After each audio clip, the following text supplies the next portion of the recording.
Kipengele cha kwanza ni kwenye ngazi ya familia. Familia ni kama kiungo cha kwanza kinachounda jamii. Hata jambazi mkubwa kiasi gani, ikifika jioni anarudi kwenye familia yake. Kwa hiyo familia ndio kiungo cha jamii. Sasa vurugu zinaanziaga pale. Jamii huanza kusambaratika au jamii huanza kuimarika katika ngazi ya familia. Ushauri wa baba, ushauri wa mama, unapata elimu na kadhalika. Pale kwenye familia ndio kuna nucleus ya formation of the society. Kwa lile wingu la kuvuruga umoja, unavyoona linavuruga familia nyingi leo, ni ajenda kubwa ya kuzimu, kwamba tukitingisha familia, mke akakosa unyenyekevu, mwanaume akakosa upendo kwa familia yake, anaondoka hata ajui watoto wamekula nini, anamwachia mama mzigo wote. Afu ukirudi jioni unataka tendo la ndoa. Huyu unayetaka tendo la ndoa kwake ana moyo, hana nazi, ana moyo. Umemvuruga tangu asubuhi, afu jioni unataka kumdandia. Muone kwanza. Kwa hiyo kuna ajenda zinapulizwa kwenye familia, familia inavurugika.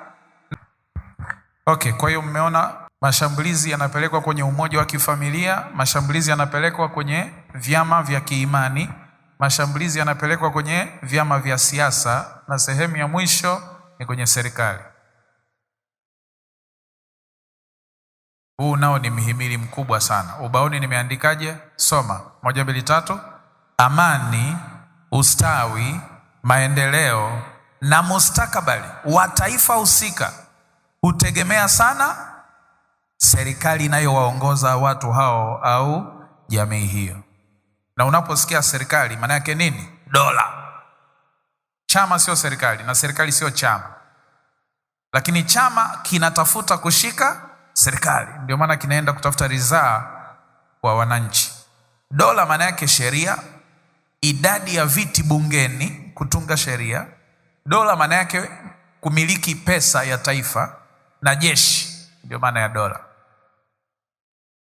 Tulienda Israel, tukaelezwa tofauti ya serikali ya Israel na serikali ya Wapalestina. Wanayo serikali yao wa Palestina, wana vyama vyao, wanafanyaga uchaguzi wao, lakini hawana hela. Wanatumia hela ya Israel au dola ya Kimarekani. Hawana hela wa Palestina, hawana hela yao, hawaruhusiwi kuwa na hela yao. Hawana jeshi lao, wana vikundi tu vya kigaidi. Wana baraza linaloamua mambo yao, lakini hawawezi kuliita bunge. Kisheria hawawezi kuwa na bunge. Sijui mmenipata? Sasa serikali ni chombo kinachoongoza jamii, taifa. Sasa nimeweka nyota.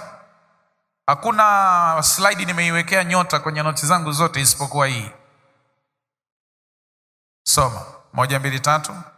Ili serikali ya mpinga Kristo ipate heshima yake, lazima kwanza iharibu serikali zilizopo, iharibu amani iliyopo, iharibu uchumi uliopo, na ivuruge dini zilizopo, kwa sababu yenyewe itakuja na dini yake na serikali yake.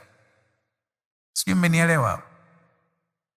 Ili serikali ya mpinga Kristo ije ipate mizizi kwenye mioyo ya watu, lazima mpinga Kristo awafrustrate wananchi juu ya serikali yao. Anawagombanisha wananchi na serikali yao ili avuruge amani, maana yeye anataka kuja na kaajenda kake ka amani. Avuruge uchumi, maana anakuja na kaajenda kake ka uchumi. Kwa hiyo lazima apige uchumi uliopo. Avuruge na dini zote zilizoko. Utakuwa na wakuu wa dini wanaolala na wake za watu, wakuu wa dini wanaokwenda kutafuta nguvu kwa masangoma na waganga wa kienyeji.